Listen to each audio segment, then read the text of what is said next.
MDH की हल्दी मिर्ची धनिया करे कमाल। ये रंग दे, ये खुशबू दे, ये तीखा, ये कम पड़े। क्या निराला MDH मसाला।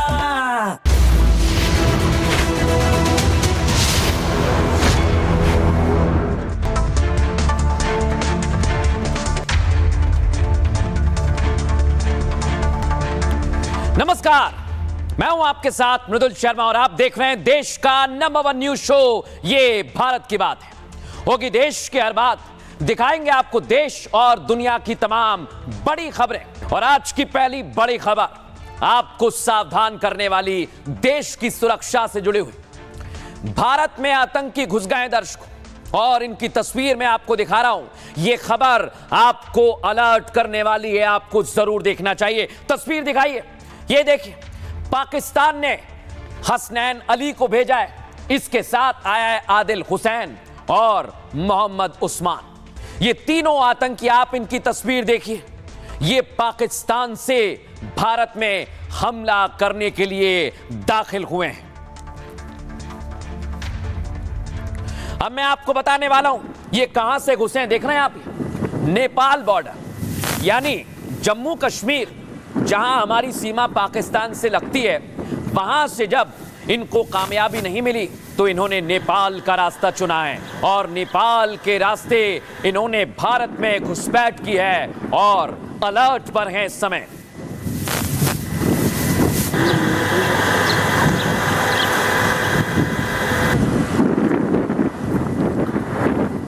ये नेपाल बॉर्डर आपने देखी। अब मैं आपको दिखाता हूं, चेकिंग बढ़ा दी गई है। जैसे ही खबर मिली कि आतंकी आ गए, ये इंडिया नेपाल की बॉर्डर है और यहां पर चेकिंग हो रही है, लेकिन सवाल यही कि आखिर इतनी चेकिंग के बावजूद अंदर दाखिल कैसे हो गए।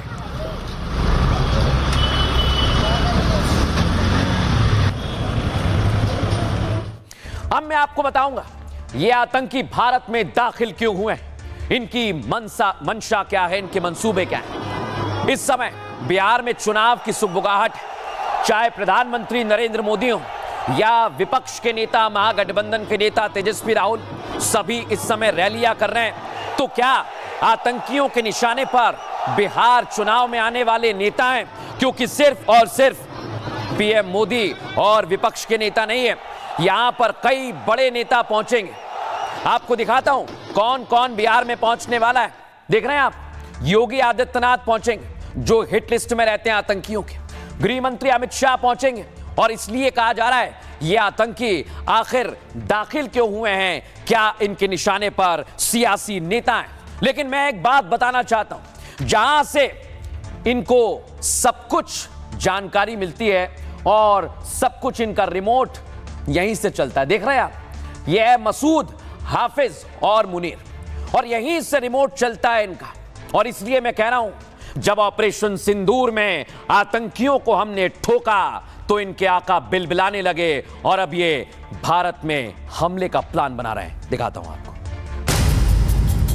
मोदी जो चाहे किए चला जाता रहे, याद रखें कि वो वक्त आने वाला है।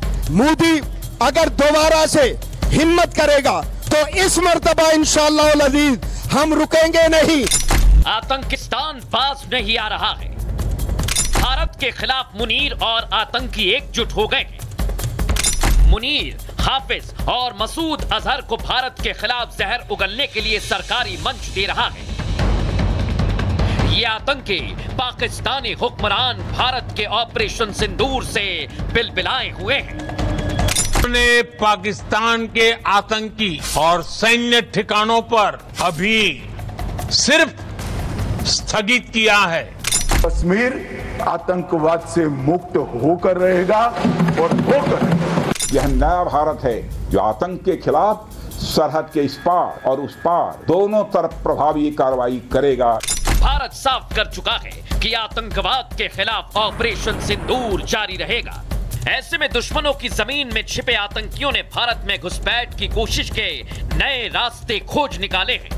अभी तक जो आतंकी भारत में घुसने के लिए कश्मीर का रास्ता अपनाते थे, अब वो इंडिया नेपाल बॉर्डर से घुसपैठ करने लगे हैं।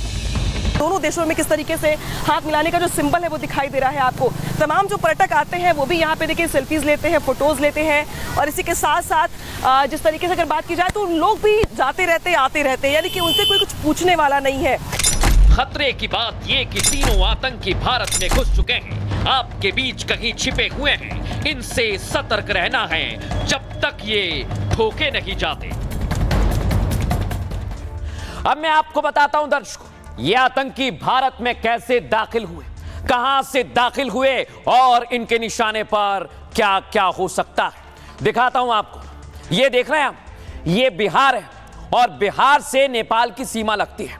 ये पूरी 729 किलोमीटर की, यानी बिहार नेपाल सीमा से ये दाखिल हुए हैं। अब जो जिले हैं मैं आपको बता रहा हूं, देखिए सीतामढ़ी, मधुबनी, सुपौल, अररिया, किशनगंज और बताया जा रहा है पश्चिमी चंपारण और पूर्वी चंपारण से भी ये जो 7 जिले हैं ये बॉर्डर से लगे हुए हैं और आतंकी यहीं से दाखिल हुए हैं। लेकिन अब सोचिए, ये घुस तो आए तो ये कहां कहां जा सकते हैं। अब मैं आपको बताता हूं, क्या ये बिहार में रुक जाएंगे या बिहार से उत्तर प्रदेश चले जाएंगे, या उत्तर प्रदेश के बाद जो बिहार की बॉर्डर लगती है झारखंड से, क्या ये झारखंड चले गए, क्या ये पश्चिम बंगाल चले गए, क्या इनके निशाने पर मध्य प्रदेश है या फिर इनके निशाने पर दिल्ली है, पंजाब है। और इतना ही नहीं, देश के किसी भी हिस्से में या आपके शहर में भी हो सकते हैं, इसलिए कह रहा हूं कि अलर्ट जारी कर दिया है। लेकिन अब मैं आपको बताता हूं ये आखिर 3 आतंकी कौन हैं और कैसी कैसी तैयारी है, पुलिस इस समय क्या कर रही है, आपके पास जानकारी होनी चाहिए। अब मैं आपको बताने वाला हूं। ये देख रहे हैं आप, ये तीनों आतंकियों के फोटो मैं आपको दिखा रहा हूं। पाकिस्तान में पल रहे आतंकी नई नई साजिश कर रहे हैं। बिहार में नेपाल के रास्ते 3 आतंकी घुसकर आए हैं और ये तीनों आतंकी जैश-ए-मोहम्मद से जुड़े हुए हैं। बड़ी बात क्या, पुलिस ने जिन आतंकियों की फोटो जारी की है जो मैं आपको दिखा रहा हूं, उसमें से एक का नाम है हसनैन अली जो रावलपिंडी का रहने वाला है, दूसरा आदिल हुसैन जो उमरकोट से ताल्लुक रखता है और तीसरा है मोहम्मद उस्मान, ये बहावलपुर का रहने वाला है। खबर है कि इन तीनों ने भारत में घुसने के लिए मोतिहारी को चुना है और मोतिहारी के रक्सौल बॉर्डर से ये बिहार में आ गए।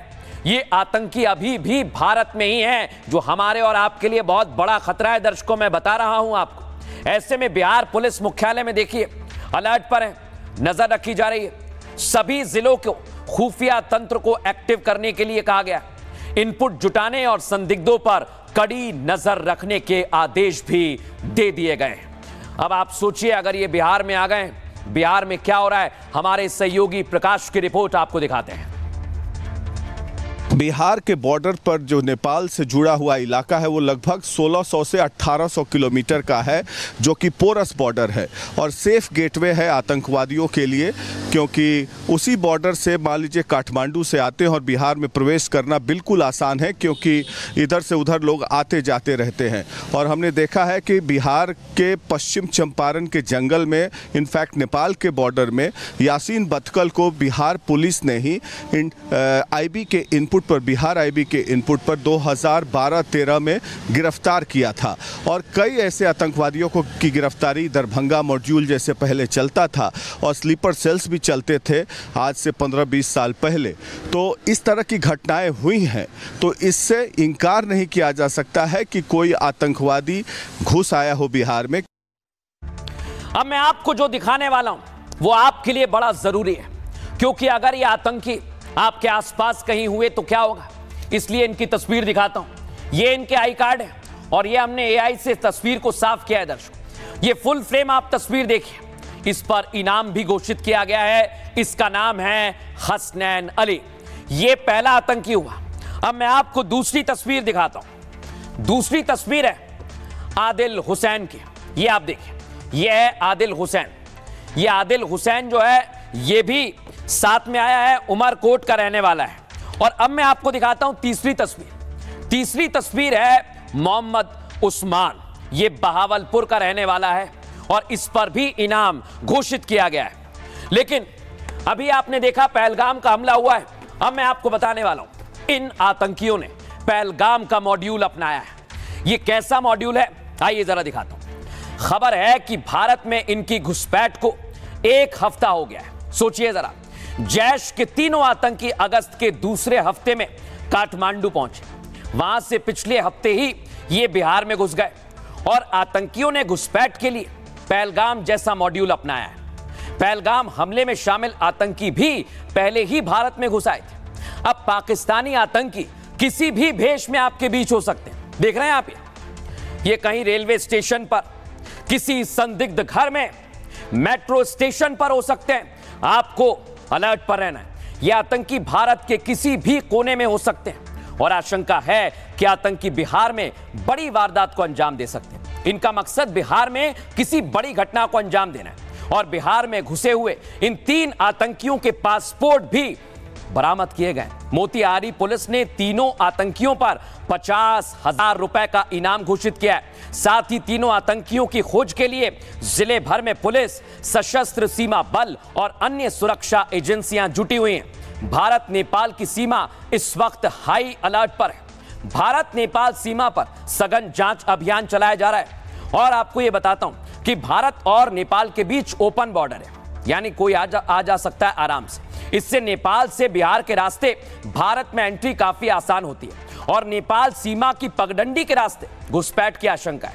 लग रहा है कि ये भी वहां जो गांव होते हैं आसपास, वहीं से दाखिल हुए हैं। दर्शकों, मैं बता रहा हूं आपको, ये पगडंडियां घुसपैठ करने वाले गांव के लोगों से आसानी से पैसों का लालच देते हैं और फिर घुस जाते हैं। संभव है तीनों आतंकी इसी पगडंडी के रास्ते भारत में दाखिल हुए या फिर इन्होंने भारत में घुसपैठ के लिए डंकी रूट का इस्तेमाल किया हो। इसके अलावा काठमांडू में ट्रैवल एजेंट भी भारत में एंट्री कराते हैं। ये फर्जी नेपाली नागरिकता और भारतीय पहचान पत्र के साथ आ सकते हैं। सावधान आपको कर रहा हूं, इसलिए सुरक्षा में सीमा पर जांच तेज कर दी गई है। अब मैं आपको बताता हूं, खबर यह है कि ये मोतिहारी से दाखिल हुए। मोतिहारी के एसपी इस पूरे मसले पर क्या कह रहे हैं, सुनिए जरा। बिहार के बॉर्डर पर जो नेपाल से जुड़ा हुआ इलाका है वो लगभग 1600 से 1800 किलोमीटर का है, जो कि पोरस बॉर्डर है और सेफ गेटवे है आतंकवादियों के लिए, क्योंकि उसी बॉर्डर से मान लीजिए काठमांडू से आते हैं और बिहार में प्रवेश करना बिल्कुल आसान है, क्योंकि इधर से उधर लोग आते जाते रहते हैं। और हमने देखा है कि बिहार के पश्चिम चंपारण के जंगल में, इनफैक्ट नेपाल के बॉर्डर में, यासीन बतकल को बिहार पुलिस ने ही आईबी के कोई भी आतंकवादी की अब खैर भारत की भूमि पर नहीं है। यह मोदी की सरकार है और गृह मंत्री अमित शाह जी की निगाह सीमा के एक एक इंच पर है। जरूरत पड़ा तो उसको जहन्नुम में भी भेजेंगे। देखा आपने, ये गृह राज्य मंत्री हैं, वो कह रहे हैं कि जहन्नुम में भेजेंगे। लेकिन मैं आपको एक बात बताना चाहता हूं, अभी भी अलर्ट पर है हमारे सैनिक। देख रहे हैं आप, बांदीपोरा में भी घुसपैठ की कोशिश की गई थी, उसे हमने नाकाम किया। उरी में कोशिश की गई, उसे हमारे सैनिकों ने नाकाम किया। लेकिन अब मैं आपको बताता हूं अभी कैसी सुरक्षा की जा रही है। दिखाइए जरा, ये आप देखिए, मौसम कोई भी हो, इस तस्वीर को फुल फ्रेम दिखाइए। देख रहे हैं आप, बारिश का मौसम है और हमारे जवान आपकी सुरक्षा में, घुटनों तक पानी है, घुटनों तक, और यहां पर सुरक्षा में तैनात हैं। यानी आपको चिंता करने की जरूरत नहीं है।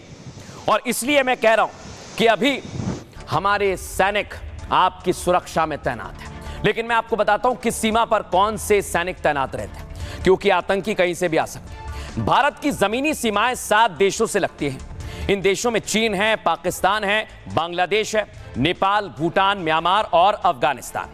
अब नेपाल भूटान बॉर्डर पर एसएसबी को सुरक्षा का जिम्मा दिया गया है। पाकिस्तान, अफगानिस्तान, बांग्लादेश बॉर्डर पर बीएसएफ तैनात रहती है। भारत तिब्बत सीमा पर आईटीबीपी का जिम्मा है, उनकी जिम्मेदारी है सुरक्षा। म्यांमार बॉर्डर पर असम राइफल्स तैनात होती है। यानी अलग अलग बॉर्डर पर इस समय सैनिकों को तैनात कर दिया गया है। अब मैं आपको बताता हूं, हमने आज लोगों से भी बात की, क्योंकि ये कहीं भी छिपे हो सकते हैं। लोग क्या कह रहे हैं, सुनिए जरा। आज देश जिनके नेतृत्व में है वो पूरे भारत का नागरिक 100% सुरक्षित है। अगर वो आतंकवादी घुसा है तो आप देखे होंगे ऑपरेशन महादेव, उसके अंतर्गत ये 3 क्या 50 भी घुसेंगे तो जमीन खोद करके निकाल करके उसको सजा देने का काम देने वाले के हाथ में आज देश है। ऐसा हम लोगों को कभी सोचना भी नहीं पड़ता है कि कोई घुसपैठिया हमें हमारा कुछ बिगाड़ के जाएंगे, और उनका कभी बिगाड़ना सफल भी नहीं होगा, क्योंकि हमारा देश का आज गृह मंत्री जो अमित शाह जी काम कर रहे हैं, देश में किस तरह से गृह मंत्री का कार्यभार संभाल रहे हैं, माननीय नरेंद्र मोदी जी, राजनाथ सिंह जी किस तरह देश की सुरक्षा करवा रहे हैं, तो हम लोगों को क्या सोचना पड़ेगा।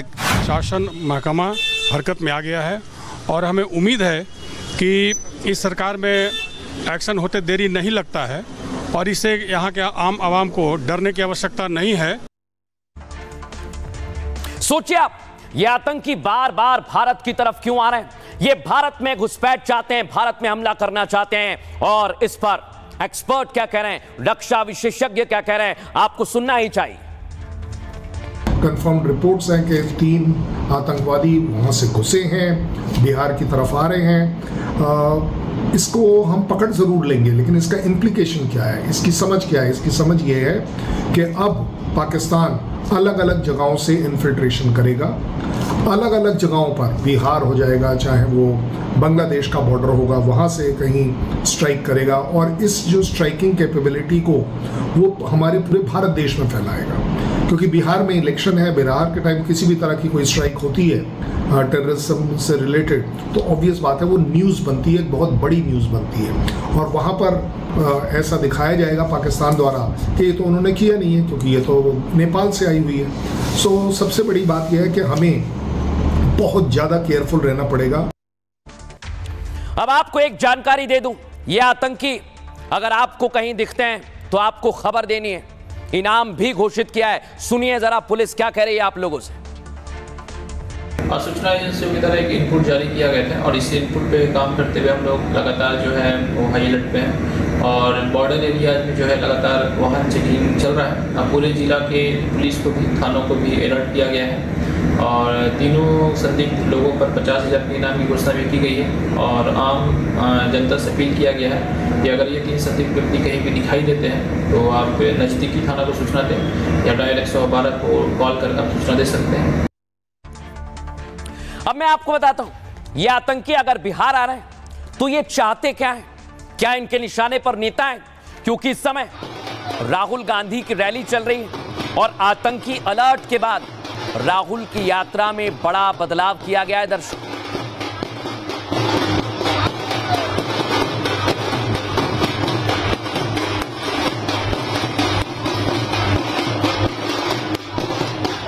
अब राहुल आपको जो खुली जीप में दिख रहे हैं, ये अब खुली जीप में नहीं दिखेंगे। फुल फ्रेम दिखाइए, क्योंकि राहुल की यात्रा में ओपन जीप अब नहीं होगी और अब आप राहुल बंद जीप में प्रचार करते दिखाई देंगे।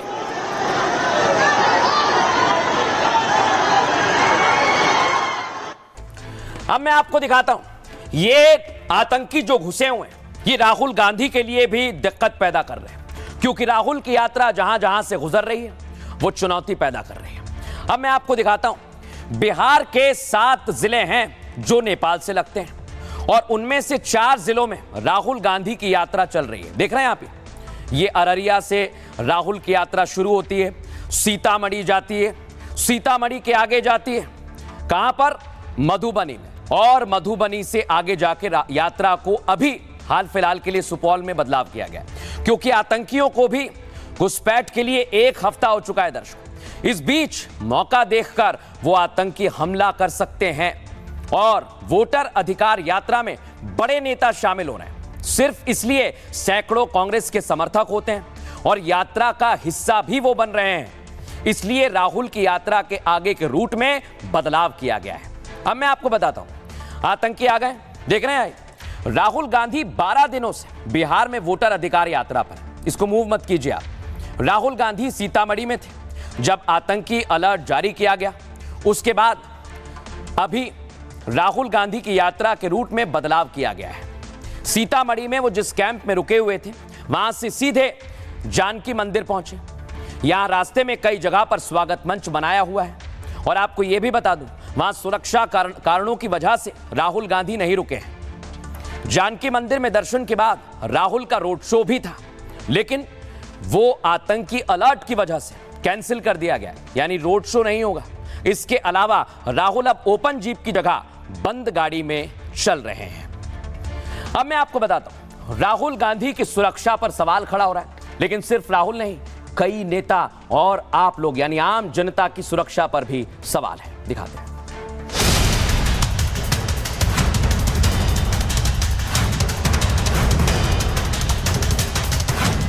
राहुल गांधी ने जो वोटर अधिकार यात्रा के नाम पर चुनाव आयोग और मोदी सरकार के खिलाफ लड़ाई छेड़ी है, उन्हें अब तो समझ में आ ही जाना चाहिए कि चुनाव आयोग की एसआईआर प्रक्रिया कितनी जरूरी है। आज उनकी यात्रा के रूट में बदलाव सुरक्षा कारणों की वजह से ही करना पड़ा। सुरक्षा देश के हर नागरिक के लिए अहम है, इसलिए तो घुसपैठियों के खिलाफ यह अभियान छेड़ा गया है, क्योंकि ये घुसपैठिए ही तो हैं जो फर्जी दस्तावेज बनाकर वोट डालने लगते हैं और विपक्षी नेता वोट बैंक के चक्कर में इन्हें पालकर देश की सुरक्षा के साथ खिलवाड़ करते हैं। गुजरात मॉडल वोट चोरी करने का मॉडल है। मध्य प्रदेश का चुनाव चोरी किया, महाराष्ट्र का किया। हम कुछ बोलते नहीं थे क्योंकि सबूत नहीं था, मगर महाराष्ट्र में सबूत मिल गया। इन्होंने कुछ ज्यादा कर दिया। राहुल गांधी, तेजस्वी यादव या इनकी यात्रा में समर्थन देने पहुंच रहे नेता कितना हल्ला कर लें, पीएम मोदी लाल किले से घुसपैठियों पर अपना स्टैंड क्लियर कर चुके हैं। घुसपैठिए मेरे देश के नौजवानों की रोजी रोटी छीन रहे हैं। एक घुसपैठिए मेरे देश की बहन बेटियों को निशाना बना रहे हैं। ये बर्दाश्त नहीं होगा। देखा आप, पीएम मोदी कह रहे हैं कि घुसपैठ हमें बर्दाश्त नहीं है, लेकिन आप सोचिए विपक्ष के नेता बाज नहीं आ रहे, वो घुसपैठियों का ही समर्थन करने में लगे हुए हैं और पीएम मोदी को गाली भी दे रहे हैं। आप सोचिए, आप ये कांग्रेस के नेता हैं, सुनिए जरा कैसे मंच से पीएम मोदी को गाली दे रहे हैं।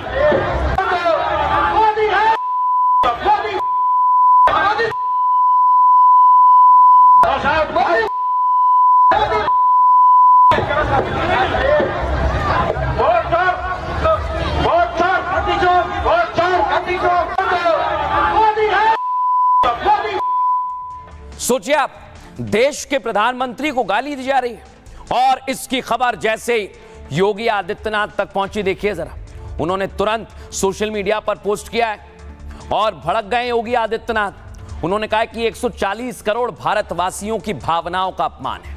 लेकिन सवाल ये कि आखिर पीएम मोदी को गाली क्यों दी जा रही है? क्या वो घुसपैठियों को भगा रहे हैं इसलिए पीएम को गाली दी जा रही है? आइए बताता हूं कि आखिर हुआ क्या। वोट अधिकार यात्रा चल रही है राहुल गांधी की और 11वें दिन दरभंगा में पहुंची।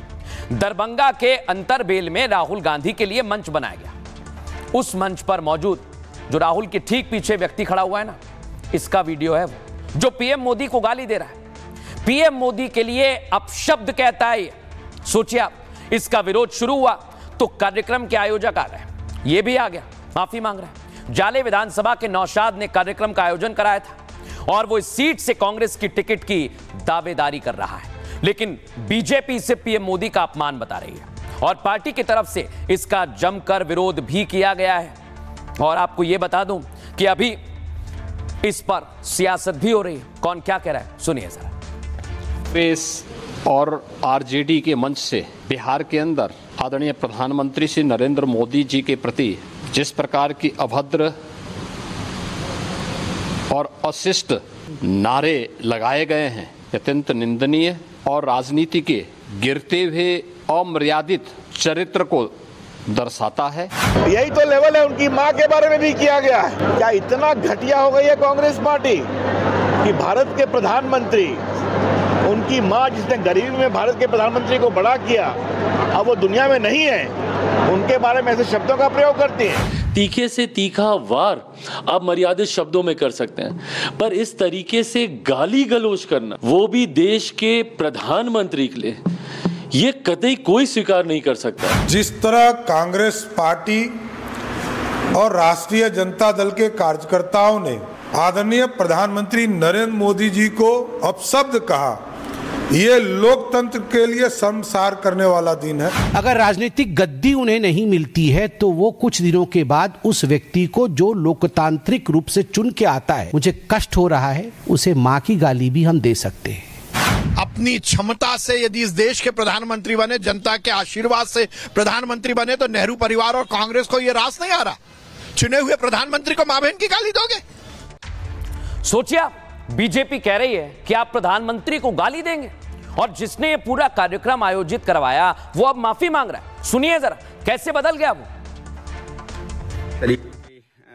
ये गाली गलौज की है या जो भी किया है उसकी मैं घोर निंदा करता हूं और निंदा करता हूं और मैं माफी मांगता हूं, मैं क्षमा मांगता हूं। और हमारे एक दो जो मंच पे आदमी थे उन्होंने एक दो थप्पड़ भी उसको मारा है, और उसको आप देखिएगा वीडियो में, उससे माइक छीन भी रहे हैं। तो इस तरीके की घटना नहीं होनी चाहिए। मैं उसकी निंदा करता हूं और क्षमा मांगता हूं। हमारे देश के प्रधानमंत्री हैं वो। अब यहां लोग पीएम को गाली दे रहे हैं, उधर पीएम मोदी भारत के लिए एक मिशन पर चले गए। सोचिए, मोदी ने, ट्रंप ने टैरिफ लगाया, उसके बाद मिशन शुरू कर दिया है। मिशन की शुरुआत कैसी हुई है दिखाता हूं आपको। प्रधानमंत्री नरेंद्र मोदी देख रहे हैं आप, जापान जा रहे हैं। पहले चुना है जापान को, वहां से पीएम मोदी भारत को नई ऊंचाई पर ले जाने के लिए पूरे मिशन मोड में काम करेंगे।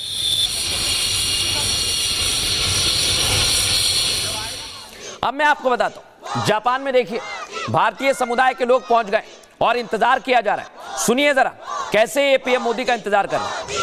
मोदी, मोदी, मोदी, मोदी, मोदी, मोदी, मोदी, मोदी, मोदी, मोदी, मोदी, मोदी, मोदी, मोदी, मोदी, मोदी। देखा आपने, मोदी का इंतजार किया जा रहा है।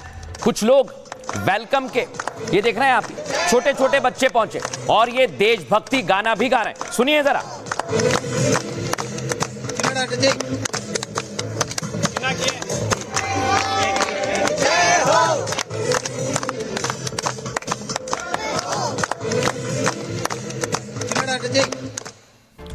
अब मैं आपको ये बताने वाला हूं दर्शकों कि पीएम मोदी जिस मिशन पर जाएंगे, इस मिशन में उनका कौन कौन साथ देगा। ये देख रहे हैं आप, ये जापान सबसे पहले जाएंगे, जहां वो मुलाकात करेंगे शिपा से। उसके बाद जाएंगे चीन, जहां पर मिलेंगे जिनपिंग और पुतिन के साथ भारत की दोस्ती यानी रूस के साथ पक्की है। पीएम मोदी एससीओ में जाएंगे और जो ट्रंप की कोशिश है भारत को दबाने की, उस पर नए सिरे से मोदी मिशन मोड में जुट गए हैं। देखिए रिपोर्ट।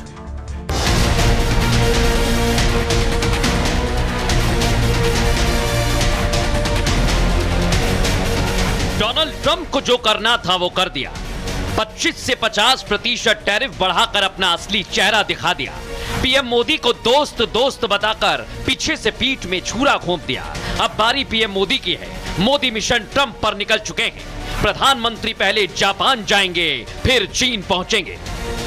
जियोपॉलिटिकल इश्यूज और जियो इकोनॉमिक इश्यूज के बारे में बात करेंगे, उसमें सब कुछ चीज आ जाएगा। So it's a very important meeting. Modi के इस दौरे का असर अमेरिका पर दिखने लगा है। अमेरिका को एहसास हो गया है कि उसने किससे पंगा लिया है, इसलिए दौरे से एक दिन पहले अमेरिका ने समझौते के संकेत दे दिए हैं। भारत में टैरिफ ज्यादा है जो हमारे लिए घाटा है। भारत शुरुआती समझौते में शामिल हो सकता है। इस बीच भारत में अमेरिका के खिलाफ माहौल बनने लगा है।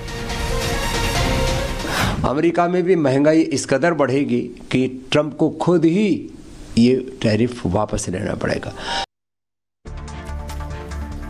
अब मैं आपको दिखाता हूं दर्शकों कि कैसे पीएम मोदी का मिशन शुरू होगा, उस पर वो क्या क्या करने वाले हैं। आइए जरा आपको विस्तार से बता दें। पीएम मोदी अपने मिशन पर निकल गए हैं और पीएम मोदी सबसे पहले जापान जाएंगे। डोनाल्ड ट्रंप की धमकियों के बीच जापान का दौरा करेंगे।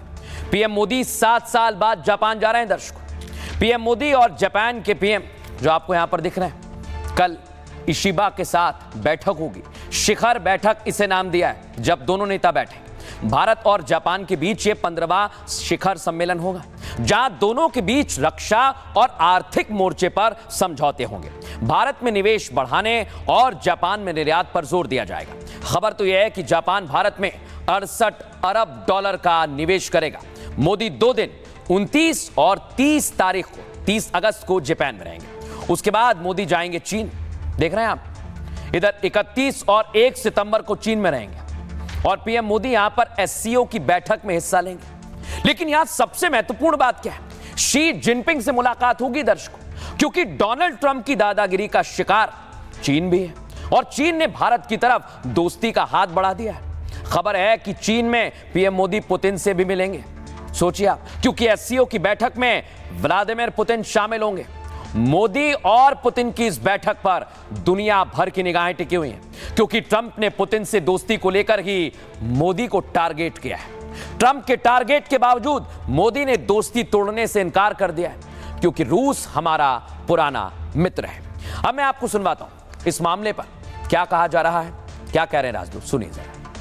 हमारा इतना एक्सेलेंट रिलेशनशिप है हमारा दोनों देश के बीच में, और ये विजिट बहुत इम्पोर्टेंट विजिट है। ये एनुअल समिट है।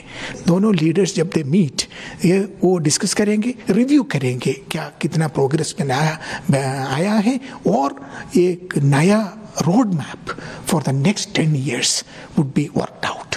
सो इसलिए बहुत इम्पोर्टेंट विजिट है। आउटकम डॉक्यूमेंट्स काफ़ी होगा, बहुत इम्पोर्टेंट होगा, और MOUs भी very important MOUs will be signed. बहुत इम्पोर्टेंट इश्यूज, जियोपॉलिटिकल इश्यूज और जियो इकोनॉमिक इश्यूज के बारे में बात करेंगे। उसमें सब कुछ चीज़ आ जाएगा। So it's a very important meeting. अब पीएम मोदी जाएंगे दर्शकों जापान, लेकिन दुनिया को कैसे भारत साथ ला रहा है, आइए जरा मैं आपको विस्तार से समझाता हूं। क्योंकि उसके बाद है एससीओ की बैठक, और जहां पर बेलारूस, रूस, कजाकिस्तान, किर्गिस्तान, तजाकिस्तान, ईरान, सोचिए आप, ये महत्वपूर्ण देश बता रहा हूं आपको, उज्बेकिस्तान, भारत, चीन, यानी ये एससीओ में शामिल हैं। लेकिन जब भारत मुलाकात करेगा इन देशों में और कैसे अपने पाले में लाने की कोशिश करेगा, इसी का इंतजार किया जा रहा है। लेकिन अब मैं आपको बता दूं, जापान में लोग जैसे पीएम पहुंचने वाले हैं उससे पहले ही उत्साहित हैं, और वो क्या कह रहे हैं आप खुद सुनिए।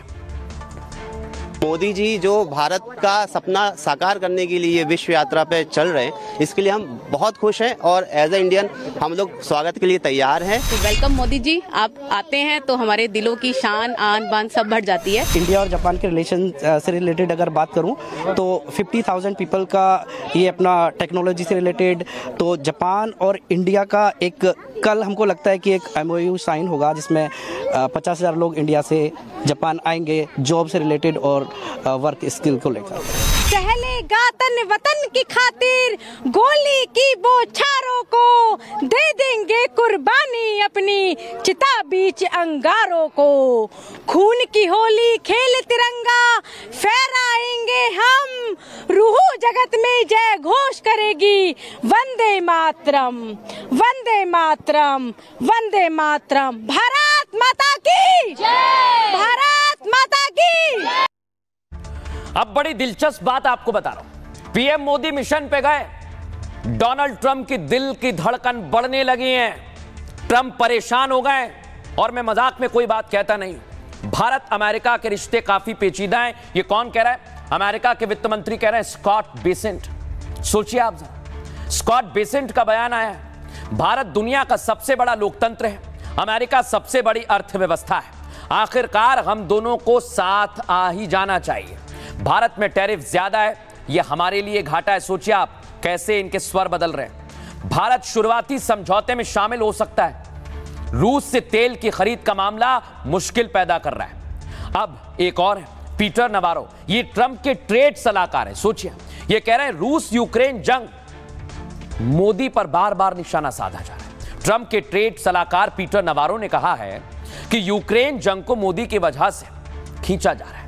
भारत रूस से सस्ता तेल खरीद रहा है और उससे रिफाइन करता है और ऊंची कीमत पर बेचता है। इससे रूस को जंग के लिए पैसा मिल रहा है, जिससे रूस यूक्रेन पर हमले करता है।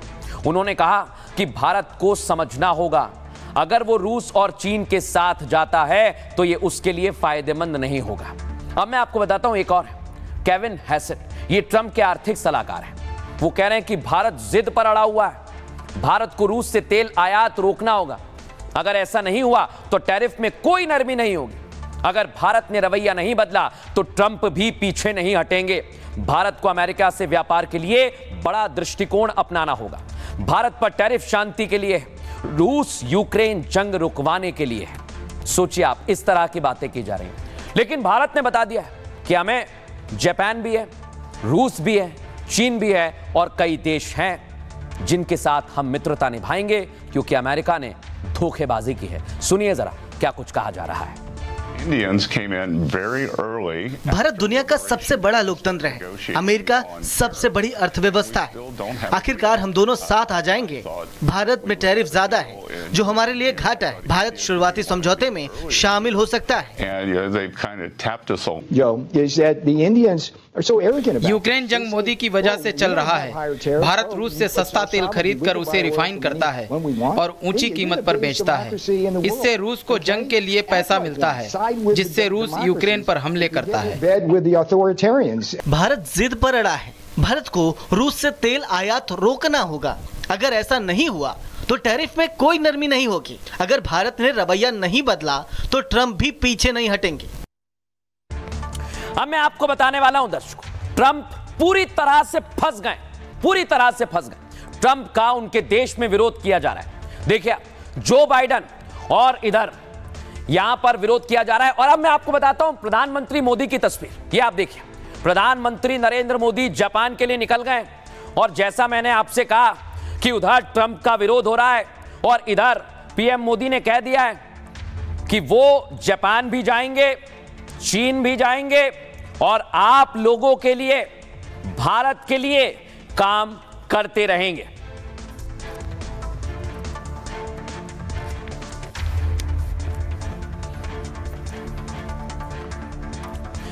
देखिए, आप ट्रंप का विरोध हो रहा है, मोदी जापान जा रहे हैं, लेकिन ट्रंप पर विरोध रुक नहीं रहा है। बाइडेन यानी डेमोक्रेटिक पार्टी की तरफ से कहा गया है भारत से इतने महत्वपूर्ण रिश्ते हैं, आप उन्हें खराब करने पर तुले हुए हैं और समझ में नहीं आ रहा है कि आप ये क्यों कर रहे हैं। अगली तस्वीर आपको दिखाता हूं, क्योंकि देखिए आप, इधर पूरी तरह से ट्रंप प्रशासन सवालों के घेरे में आ गया है और ट्रंप पर सवालिया निशान उठने लगे हैं। लेकिन अब सोचिए आप जरा, भारत अपने स्टैंड पर कायम है, लेकिन अमेरिका दबाव बना रहा है। और जैसा मैंने कहा, यह दबाव कितना ही बना ले, भारत झुकने वाला नहीं है। आपको बताता हूं दोनों की तैयारी क्या है। भारत अमेरिका में 11 लाख करोड़ का व्यापार होता है। सोचिए आप, भारत करीब 7.5 लाख करोड़ का निर्यात करता है और अमेरिका 3.5 लाख करोड़ का निर्यात करता है। अमेरिका को इससे व्यापार घाटा होता है, मतलब भारत को अमेरिका से ज्यादा फायदा होता है। और भारत ने ट्रंप को इस घाटे की भरपाई का भरोसा दिया था, लेकिन ट्रंप ने 50% टैरिफ लगाकर हमें धमकाने की कोशिश की और ट्रंप के इस फैसले का भारत की अर्थव्यवस्था पर असर पड़ेगा। क्या होगा? निर्यात घटेगा दर्शकों, तो उत्पादन बढ़ेगा, जिससे बेरोजगारी पर असर हो सकता है। जानकार हमें बता रहे हैं अमेरिका में कुल निर्यात के 50% पर असर होगा, जबकि भारत दुनिया में जितना निर्यात करता है उसके केवल 10% पर असर होगा। अर्थशास्त्रियों की माने तो भारत को शुरुआत के 6 महीने दिक्कत होगी, लेकिन उसके बाद भारत धीरे धीरे हालात पर कंट्रोल कर लेगा। अब अमेरिका क्या कह रहा है? ऐसा नहीं है कि केवल भारत पर असर होगा। अमेरिका में क्या हो रहा है समझिए जरा। अमेरिका भी इसके असर के लिए तैयार है। टैरिफ की वजह से भारतीय सामान अमेरिका में महंगे हो जाएंगे दर्शकों, जिसका सीधा मतलब यह है कि अमेरिका में महंगाई बढ़ेगी। इतना ही नहीं, भारतीय निर्यात से अमेरिका भी जुड़ा हुआ है। भारत से निर्यात कम होगा तो वहां भी बेरोजगारी बढ़ेगी। और अमेरिका के रिजर्व बैंक ने भी डोनाल्ड ट्रंप को आगाह किया। मुख्य विपक्षी पार्टी, जैसा मैंने अभी दिखाया, डेमोक्रेट्स ने भी ट्रंप की पॉलिसी को गलत बताया। डेमोक्रेट्स कह रहे हैं कि भारत पर 50% टैरिफ से अमेरिका को नुकसान होगा।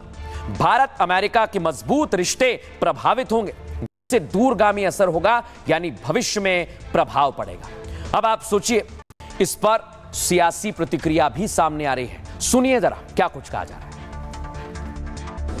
अमेरिका ने एक राजनीतिक दादागिरी, गुंडागिर्दी कहो या तानाशाही कहो, उसके तहत भारत पर जो 50% टैरिफ लगा है, इसका पुरजोर विरोध करना चाहिए भारत के सभी नागरिकों को। सारी अमेरिकन कंपनियों का, ब्रांड्स का बहिष्कार करना चाहिए। अमेरिका में भी महंगाई इस कदर बढ़ेगी कि ट्रंप को खुद ही ये टैरिफ वापस लेना पड़ेगा। जहाँ तक चुनौतियों का प्रश्न है, तो चुनौतियां तो नए अवसर देती हैं। अमेरिका से एक्सपोर्ट में जो भी कमी आएगी या किसी के यहाँ रोजगार जाने की संभावनाएं बनती हैं, तो नए रोजगार के अवसर हमें पैदा करने चाहिए। मोदी जी, अमेरिका से आने वाली सारी इंपोर्ट्स के ऊपर आप 50% लगा दीजिए। हिम्मत करिए, हिम्मत करके दिखाइए, पूरा देश आपके साथ खड़ा होगा। लेकिन अगर आप नहीं कर सकते, कम से कम तुरंत प्रभाव से कपास वाले किसानों को तो बचाइए। जिन लोगों ने भारत की धाक धमक को धूमिल करने की धूर्ततापूर्ण धुन की, उनको धूल धूसरित भी किया।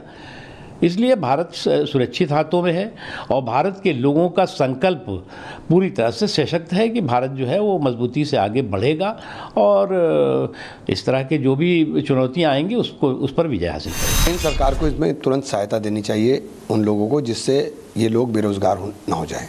जहाँ से ज्वेलरी का हो रहा है, जहाँ से कपड़े का हो रहा है, जहाँ से लेदर का हो रहा है, तो उसका इफेक्ट आएगा कुछ जगहों पे, क्योंकि यूरोपियन यूनियन में कुछ जगह खुली हैं। अब मैं आपको बताने वाला हूं दर्शकों कि भारत इंपोर्ट एक्सपोर्ट कैसे करता है, कितना करता है। देख रहे हैं आप, दिखाइए तस्वीर। क्योंकि भारत इंपोर्ट एक्सपोर्ट करता है और यहां पर कहा जा रहा है कि असर पड़ेगा, लेकिन आप सोचिए कितने देश हैं कि भारत इंपोर्ट एक्सपोर्ट करता है, क्या परसेंटेज है, यह भी तो समझना होगा। आइए जरा आपको बताता हूं कितना फर्क इससे पड़ने वाला है। देश में कितना निर्यात होता है। अमेरिका से 20% होता है दर्शकों, इधर यूएई से 8.25% होता है, नेदरलैंड से 5.25% होता है, ब्रिटेन जिससे हमने अभी बढ़ाने की कोशिश की है 3.25 होता है, और उधर चीन भी हमारा व्यापारिक साझेदार है जिससे 3.25% करते हैं। बाकी दुनिया में अन्य जगह पर 60% निर्यात होता है। लेकिन आप सोचिए इस पर भी असर पड़ेगा। क्या कह रहे हैं सयाम मेहरा, जो चेयरमैन है जेम्स एंड ज्वेलरी काउंसिल के, सुनिए जरा। इंडिया के जितने भी मैन्युफैक्चरर्स हैं, चाहे वो डायमंड के हों चाहे गोल्ड के हो, इफेक्टेड है। 30% ऑफ द एक्सपोर्ट जो वर्ल्ड में होती थी वो डायमंड्स की या गोल्ड की अंदर भी मेजरली वो यूएस में हो रही थी। ओवरऑल मुझे लगता है कि जब 0% थी उसके बाद 25% आया और 50% आया, तो डोमेस्टिक मार्केट जो है वो अभी और लायबल रहेगी हमारे मैन्युफैक्चरर्स होलसेलर्स के लिए। जीएसटी के ऊपर काफी बेनिफिट दिया है हमारे प्रधानमंत्री जी ने। मार्केट के शुरुआती इफेक्ट्स काफी हार्ड होंगे, लेकिन मिडिल ईस्ट मार्केट और यूरोप की मार्केट के ऊपर इंडियन मैन्युफैक्चरर्स को और फोकस करना पड़ेगा। उसके अंदर 3 to 6 मंथ्स का लैग आएगा। 1,75,000 जो वर्कर्स हैं, चाहे वो सूरत में हो, चाहे मुंबई के सीस में हो, चाहे जवेरी बाजार के कारीगर हों, सब कुछ लेवल पे इफेक्टेड रहेंगे इससे। इंडियन मर्चेंडाइज आज भारतीय माल अमेरिकी बाजार में 50% टैरिफ से अधिक है, जो पहले 10% था। जैसा कि हमने देखा है, टैरिफ की स्थिति शुरू होने से पहले ये अमेरिकी उपभोक्ता हैं जिन्हें इन सभी अतिरिक्त टैरिफ का बोझ उठाना होगा। And the Indian industry. अब खबरों में आगे बढ़ेंगे दर्शकों, और एक ऐसी रिपोर्ट आपको बताऊंगा जो योगी की टेबल पर पहुंच गई है और देश में हड़कंप मच गया है। रिपोर्ट है संभल की रिपोर्ट पहुंच गई और बताया गया कि वहां पर हरिहर मंदिर है। दिखाता हूं आपको, दिखाइए जरा, ये देखिए, ये है वो रिपोर्ट। संभल की पूरी फाइल पहुंच गई है योगी की टेबल पर, और आप सोचिए इस फाइल के अंदर क्या क्या है। आज आपको एक एक जानकारी देने वाला हूं मैं, आप कहीं मत जाइएगा। पहले आप ये तस्वीर देखिए, तमाम बड़े अधिकारी पहुंचे और संभल की रिपोर्ट योगी को सौंप दी। अब मैं आपको दिखाता हूं, ये जो आप देख रहे हैं ना, ये पत्थरबाजी जो हुई थी, सर्वे हुआ जामा मस्जिद का, उस दौरान ये पत्थर चले और सब कुछ कैद है इस रिपोर्ट के अंदर, सब कुछ लिखा हुआ है। ये किसने की है, ये पत्थरबाजी कौन कर रहा था। अगली तस्वीर दिखाइए, जामा मस्जिद, यही है संभल की जामा मस्जिद। इसे लेकर भी खुलासे हुए। हरिहर मंदिर का दावा किया जा रहा था और सर्वे चल रहा था, इसी दौरान हिंसा हुई थी, लेकिन मंदिर के सबूत भी मिले। दिखाइए जरा, ये संभल मस्जिद, जो मस्जिद आपने देखी उसी का बहुत पुराना नक्शा है। ये देखिए आप, यहां पर आपको हरिहर मंदिर, शिव मंदिर, यज्ञ कूप, हवन कुंड, विष्णु कुंड, सूर्य कुंड और भागीरथी नजर आ रहा है, यानी सब कुछ नजर आ रहा है और यह रिपोर्ट योगी की टेबल पर पहुंच गई है।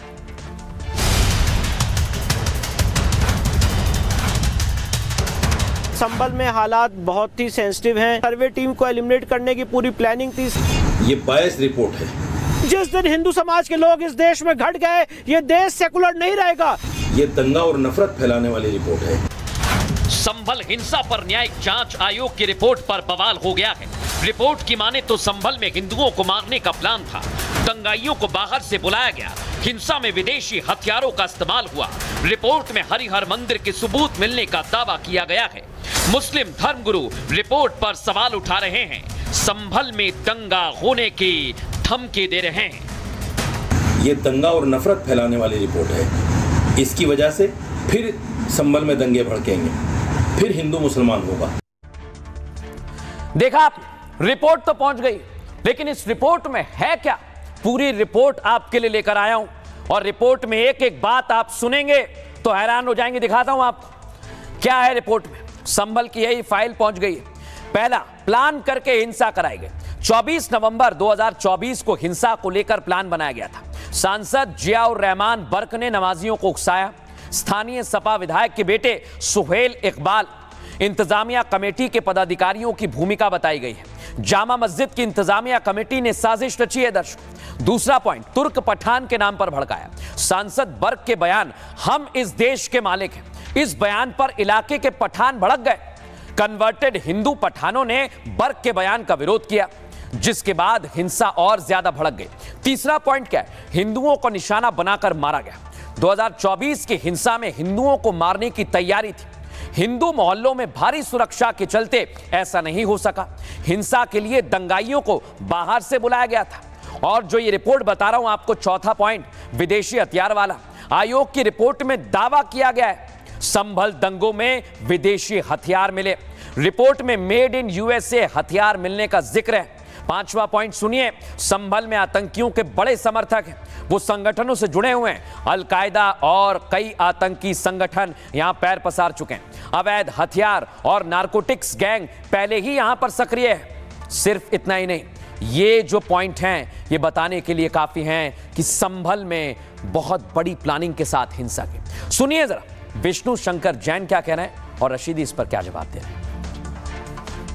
संभल में हालात बहुत ही सेंसिटिव हैं। जो सर्वे के दौरान हिंसा की गई, वायलेंस किया गया, वो एक सुनियोजित षड्यंत्र थी। सर्वे टीम को एलिमिनेट करने की पूरी प्लानिंग थी, साजिश थी। इसके पीछे इंटरनेशनल कॉन्स्पिरेसी है। संभल एक केस स्टडी है पूरे देश के लिए। और ये बात आपके चैनल पे कहना चाहता हूँ कि जिस दिन हिंदू समाज के लोग इस देश में घट गए, ये देश सेकुलर नहीं रहेगा। ये देश तब तक सेकुलर है जब तक हिंदू यहाँ पे बहुल है। मेरे हत्या की साजिश रचने में उनका बहुत अहम योगदान है। ये बायस रिपोर्ट है। आपको याद होगा महामंदिर के ऊपर जो विवाद हुआ था और कहा गया था इसको ढक दिया गया, इसकी दीवारें खड़ी कर दी गई। हम दंगों की वजह से या किसी का डराने धमकाने की वजह से नहीं गए हैं। ऐसी तमाम बातें सामने आने के बावजूद इस तरह की रिपोर्ट पेश करना, मैं समझता हूं ये दंगा और नफरत फैलाने वाली रिपोर्ट है। इसकी वजह से फिर संभल में दंगे भड़केंगे, फिर हिंदू मुसलमान होगा। संभल में हिंसा हुई थी, उसके बाद योगी ने संभल में हिंसा ना हो, आगे पुलिस का इकबाल बुलंद रहे। क्या किया दिखाता हूं आपको, देख रहे हैं आप। सत्यव्रत चौकी ठीक जामा मस्जिद के सामने बनी ताकि वहां पर पुलिस का इकबाल बुलंद रहे। दर्शकों, लेकिन अब मैं आपको बताता हूं, संभल में रिपोर्ट में और खुलासा हुआ है। संभल में आप सोचिए डेमोग्राफी बदल गई है। बताइए संभल के हिंदू कहां चले गए? संभल की पूरी डेमोग्राफी बदली है। दर्शकों, आयोग की रिपोर्ट में चौंकाने वाला खुलासा आपको बता रहा हूं, सुन लीजिए। 1947 में मुस्लिम 55% थे और हिंदू थे 45%। अभी 85% मुस्लिम हो गए और 15% हिंदू बचे हुए। रिपोर्ट के मुताबिक दंगों के चलते हिंदुओं की संख्या घट गई है। आजादी से अब तक संभल में 15 बार दंगे हुए, 1947 से 2024 तक। और संभल में 15 बार हिंसा हुई। 1936 से 2019 तक हिंसा के चलते 73 दिन संभल में कर्फ्यू लगा। इस दौरान हिंदुओं को मारा गया। बार बार हिंसा के चलते हिंदुओं को पलायन करना पड़ा। इसलिए हिंदू मुस्लिम की डेमोग्राफी संभल में बदल गई और अब केवल 15% हिंदू बचे हुए हैं। सोचिए ये कितनी चौंकाने वाली बात है। और इस पर समाजवादी पार्टी और बीजेपी का बयान आया, सुनिए जरा क्या कह रहे हैं। संभल में जिस तरह से लगातार बार बार दंगे हुए और इन दंगे में बड़ी संख्या में हिंदुओं का कत्लेआम हुआ, इसकी वजह से संभल में बड़ी संख्या में हिंदुओं का पलायन हुआ है। और संभल के हिंसा को लेकर के जो रिपोर्ट आई है, उस रिपोर्ट भी इस तरह से इंगित कर रही है कि बड़ी संख्या में दंगों में हिंसा के नाते हिंदुओं को पलायन के लिए मजबूर होना पड़ा। हमने देश का इतिहास देखा है और दुनिया भर में जहां जहां भी इस प्रकार से दंगे में किसी मजहब या जाति के आधार पर किसी को प्रताड़ित किया गया है, वहां से उनकी संख्या का कम हो जाना बहुत स्वाभाविक सा है। देखिए, वसीम बरेलवी जी की 2 पंक्तियां हैं कि फैसला लिखा रखा हुआ है पहले से खिलाफ, आप क्या खाक सफाई देंगे। तो भारतीय जनता पार्टी की सरकार में संभल हिंसा को लेकर एक गोपनीय रिपोर्ट माननीय मुख्यमंत्री जी को सौंपी गई।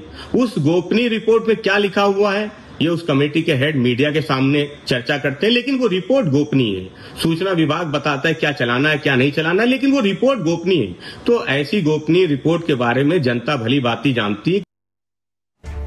अब मैं आपको बताता हूं दर्शकों, ये पूरा विवाद किस वजह से खड़ा हुआ। ये आप देख रहे हैं, हरिहर मंदिर का जिक्र है, लेकिन मुस्लिम पक्ष कह रहा है कि भाई यहां तो मस्जिद है, और इसी वजह से पूरा विवाद खड़ा हुआ। लेकिन रिपोर्ट में कई खुलासे हुए हैं जो चौंकाने के लिए काफी हैं।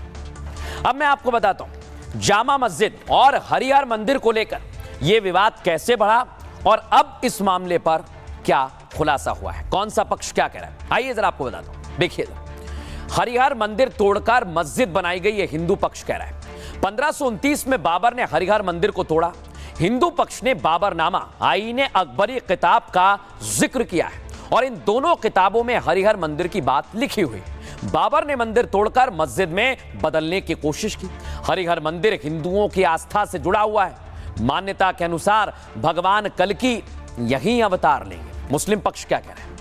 मुस्लिम पक्ष हिंदू पक्ष के दावे को खारिज करता है। 400 साल पहले बाबर ने मस्जिद बनवाई थी, तभी से मुसलमान यहां नमाज पढ़ रहे हैं। मुस्लिम पक्ष प्लेसेस ऑफ वर्शिप एक्ट की दलील भी दे रहा है। 15 अगस्त 1947 से पहले जो भी धार्मिक स्थल हैं उनकी स्थिति में कोई बदलाव ना हो, यह प्लेसेस ऑफ वर्शिप एक्ट कहता है। मस्जिद बनाम मंदिर विवाद अब कोर्ट में पहुंच चुका है। अगली सुनवाई 25 सितंबर को होगी, उससे पहले यह रिपोर्ट खुलासा कर रही है। लेकिन अब मैं आपको बताता हूं, इस पर हमने लोगों से भी बातचीत, वो क्या कह रहे हैं सुनिए जरा। तो जो उन्होंने वहां देखा होगा वो लिखा होगा अपनी रिपोर्ट में, और जो लोगों ने अपने अपने साक्ष्य दिए होंगे, दोनों पक्षों के साक्ष्य लेके जो उचित होगा वो रिपोर्ट दी होगी। Jama Masjid committee supreme court, जहाँ तक मैं समझता हूँ, इलाहाबाद हाई कोर्ट के जजमेंट के विरुद्ध गई होगी। साजिश के तहत संभल में जिस प्रकार से वहाँ के न सिर्फ जनसंख्या को असंतुलित किया गया, उसी के साथ ही वहाँ पे जो धार्मिक पौराणिक जो स्थान है, मंदिर है, आश्रम है, उस पर कब्जा किया गया।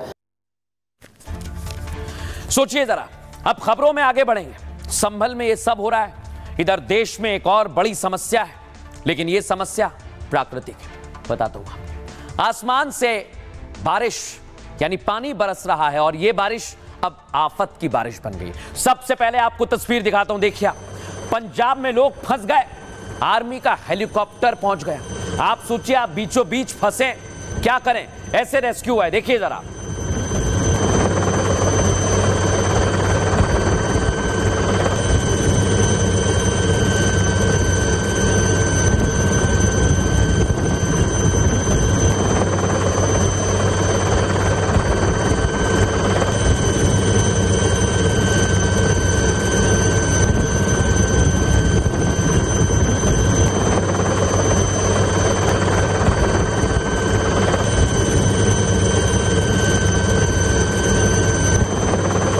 लेकिन ये तो आपने एक तस्वीर देखी था, देखिए पठानकोट में क्या हुआ, पानी के बीचों बीच ये लोग फंस गए। अब हेलीकॉप्टर पहुंचा और इन्हें कैसे निकाला गया, देखिए, आप खुद देखिए जरा।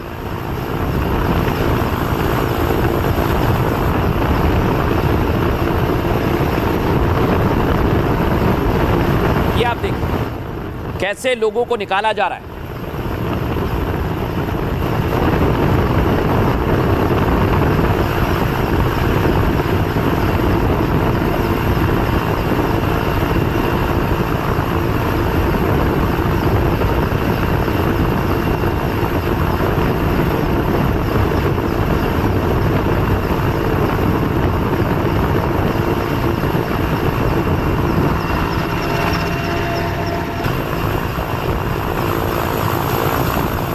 मैं आपको बताता हूं, रेस्क्यू के लिए एम्फीबियन, ये मशीन आपने कभी नहीं देखी होगी, पहली बार देख रहे हैं। ये पानी में उतर जाती है और आप देखिए कैसे चलती है, यानी आप पानी के बीचों बीच फंसे हुए हैं तो ये मशीन जाएगी और आपका रेस्क्यू करके लेकर आएगी। दो बाहुबली मशीन है, ये सिर्फ और सिर्फ आम लोगों की सुरक्षा के लिए लाई गई।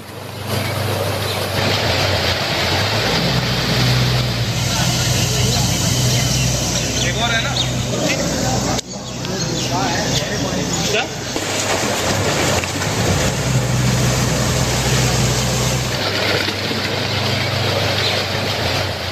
अब मैं आपको एक तस्वीर दिखाने वाला हूं, देखिए जरा। कई लोग हैं जो बच गए लेकिन कई लोग भागकर चले गए। मां और बेटी ये कोशिश करते हैं बचने की, लेकिन आप सोचिए पानी का प्रवाह कितना तेज है। और ये जो आपको मैं एरो से दिखा रहा हूं, देखिए आप, दो लोग हैं, एक मां है और उसकी बेटी है, वो बहते चले गए। पानी का बहाव इतना तेज था कि रुक ही नहीं पाए।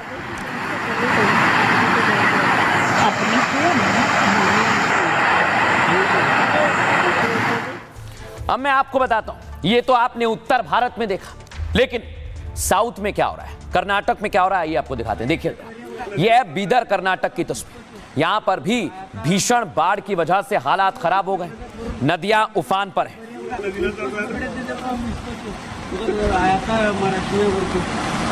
अब आपको जम्मू के कॉलेज की तस्वीर दिखाता हूं, देखिए छात्र फंस गए। जो रेस्क्यू टीम है वो यहां पर पहुंची और फिर छात्रों को सकुशल निकाला गया। लेकिन आप सोचिए कि आपके घर के सामने पानी है तो आप क्या करेंगे। देखिए कितने लोग बोट पर बैठे हुए हैं।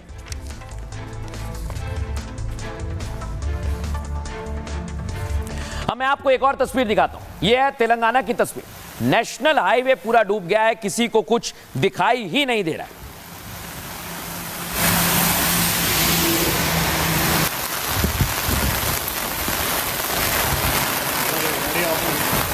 अब देखिए जाम की ऐसी स्थिति है, बारिश ने सब कुछ थाम दिया है। ये ट्रक जो है ये चल ही नहीं पा रहे, लंबी कतार लगी हुई है कई किलोमीटर तक। जो छोटी गाड़ियां हैं वो तो किसी तरह निकल रही हैं, लेकिन ट्रकों की लंबी लाइन लग गई है। अब मैं आपको दिखाता हूं पूरी तस्वीर। इस समय जम्मू में क्या हालात है देखिए आप। ये ड्रोन से तस्वीर ली गई है और इस ड्रोन की तस्वीर को आप देखेंगे, आपको कई जगह गाड़ियां डूबी हुई नजर आएंगी, कई घर डूब गए, कई मंदिर डूब गए, लोगों का इतना नुकसान हुआ है यहां पर।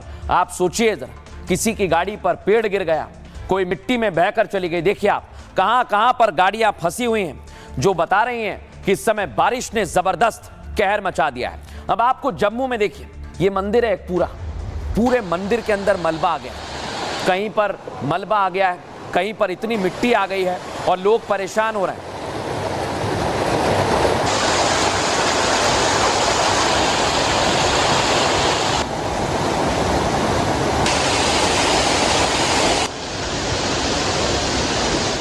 अब मैं आपको बताता हूं, पाकिस्तान में भी देखिए जरा कैसे जलजला आ गया है, लोग बहते चले जा रहे हैं और इस समय पाकिस्तान में भी हालात खराब हो गए।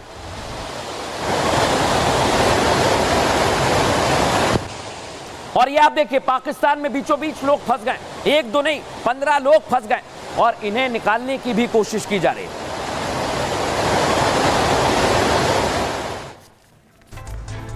देखिए बारिश में लोग परेशान हो रहे हैं, लेकिन उम्मीद करते हैं कि सभी लोग स्वस्थ होंगे। बहरहाल बढ़ेंगे आगे और बात करेंगे आज के सूत्र की।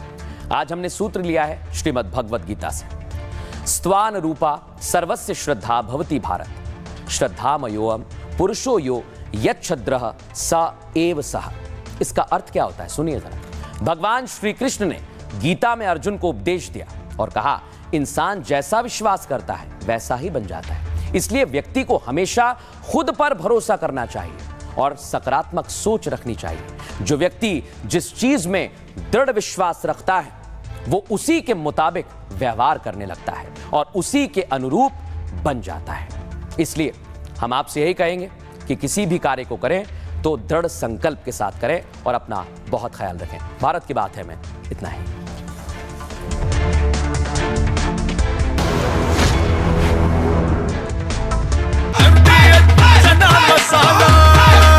अब छोलिया हो या लोबिया, सफेद चने या काले चने, सब कुछ मजेदार बने। MDH